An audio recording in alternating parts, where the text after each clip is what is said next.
Hamas chief Hania హతం, Hezbollah commander షుకుర్ కూడా టెహ్రాన్లో హనియా ఇంటిపై క్షిపణి దాడి.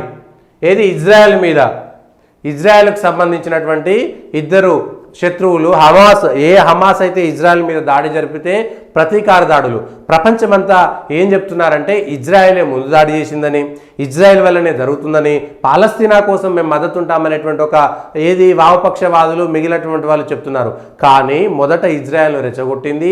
ఇజ్రాయెల్ చరిత్ర ఇప్పుడు కాదు, 1300 సంవత్సరాల క్రితం వరకు చర్చ వెళ్తే ఎవరిని కబ్జా చేశారు, ఎవరి మీద బలవంతంగా రుద్దారు, ఏ దేశాన్ని ఎవరు కబ్జా చేశారు అనేటువంటిది ప్రత్యక్షంగా తెలుస్తుంది.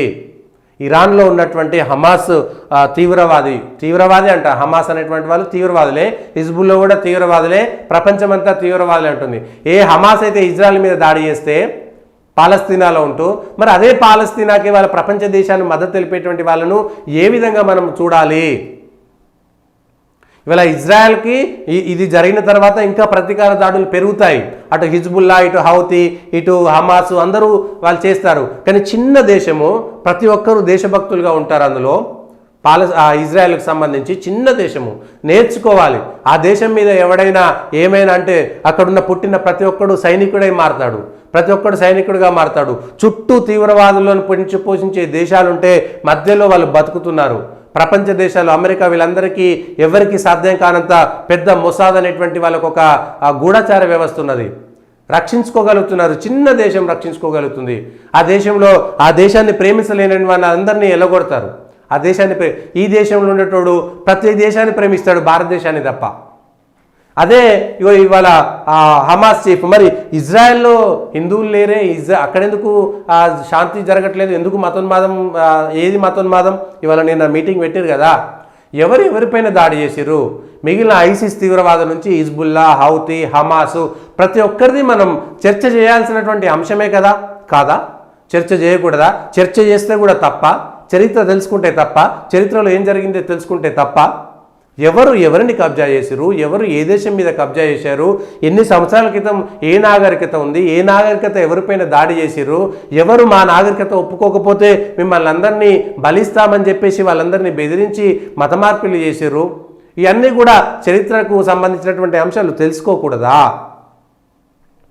ఇవాళ ఇజ్రాయెల్ తనకు సంబంధించినటువంటి ఇద్దరు ప్రధాన శత్రువులు, ఇద్దరు తీవ్రవాద గ్రూపులకు సంబంధించినటువంటి పెద్ద తలకాయలు, హెడ్, వాళ్ళను పెంచి పోషిస్తున్నటువంటి వాళ్ళనే ఇవాళ హతమయ్యారు. దానికి సంబంధించి ఇజ్రాయెల్ హస్తం ఉందా, మొసాద్ హస్తం ఉందా లేదా అనేటువంటిది రెండో అంశము. కానీ ఇజ్రాయెల్కి ఇవాళ ప్రపంచం ఇప్పుడు ఇట్లా ఉన్నది, కానీ రాను భవిష్యత్తులో దీనికి సంబంధించినటువంటి పర్యవసనాలు మాత్రం ప్రపంచమంతా ఎదుర్కోవాల్సి వస్తుంది. వాళ్ళేదో ఇజ్రాయెల్, పాలస్తీనా రెండు దేశాల మధ్య జరిగేటువంటి చర్చ వాళ్ళ రెండు దేశాల సమస్య కింది కాదు. ఇవాళ ఎవడో వచ్చి పాలస్తీనా కోసం భారతదేశంలో మాట్లాడుతుంటే, వాడు అమెరికాలో మాట్లాడుతుంటే, వాడు యూరప్ దేశాల్లో పాలస్తీనా కోసం వాడు మాట్లాడుతుంటే, అక్కడ కూడా వాళ్ళకు సంబంధించినటువంటి భావజాలం ఉన్నట్టా లేదా? అక్కడ కూడా తీవ్రవాద మనస్తత్వం ఉన్నట్టా లేదా? ఇది మనం మాట్లాడాల్సినటువంటి అంశము. ఇవి జరుగుతుంటే ఇదే చర్చ వచ్చింది, దీనికి సంబంధించినటువంటి చర్చనే వస్తుంటే మరి అక్కడెందుకు యుద్ధాలు జరుగుతున్నాయి? అక్కడ ఒకరి మీద ఒకరు ఎందుకు దాడి చేసుకుంటారు? ఎవరి మీద దాడి చేస్తున్నారు? ఈజిప్టు నాగరికతనా, ఇరాన్ నాగరికతనా, ఇరాక్ నాగరికతనా, అంతకుముందు ఏ నాగరికతలు అక్కడ ఉండే, ఎవరి మీద వచ్చేసారు? ఈ విషయాలన్నీ కూడా మనం మాట్లాడుకోవాలి కదా, చర్చ చేయాలి కదా. ఆ చర్చలో చేసుకుంటుంటేనే ఇది దొరికింది, దీనికి సంబంధించినటువంటి విషయము మనకు అనుకోకుండా బయటకు వచ్చింది. వియత్నాంలో, ఏసియాలో, లేకపోతే కాంబోడియాలో, మిగిలినటువంటి థాయిలాండ్లో, మిగిలినటువంటి దేశాలకు సంబంధించి రష్యా దాకా 13,000 సంవత్సరాల క్రితానికి సంబంధించినటువంటి ఒక నరసింహస్వామి విగ్రహం రష్యాలో ఎందుకు దొరికింది? అమెరికాలో ఒక స్వస్తిక్ మార్కు, ఒక శ్రీచక్రం ఎందుకు దొరికింది? మనమేమో వాస్కో డి గామా గురించి నేర్చుకుంటున్నాము, కానీ ఈ దేశాలకు సంబంధించినటువంటి ఈ దేశాల్లో ఏం జరిగింది, ఎందుకు అక్కడ ధర్మం అంతరించిపోయింది, మళ్ళీ ఎందుకు తిరిగి ధర్మం బయటపడుతుంది అనేటువంటి అంశాలపైన చర్చ జరగాల్సినటువంటి సమయం కూడా ఆసన్నమైంది. ఇదేమిటి, కేవలం రాజకీయాలే మాట్లాడుకుంటామా?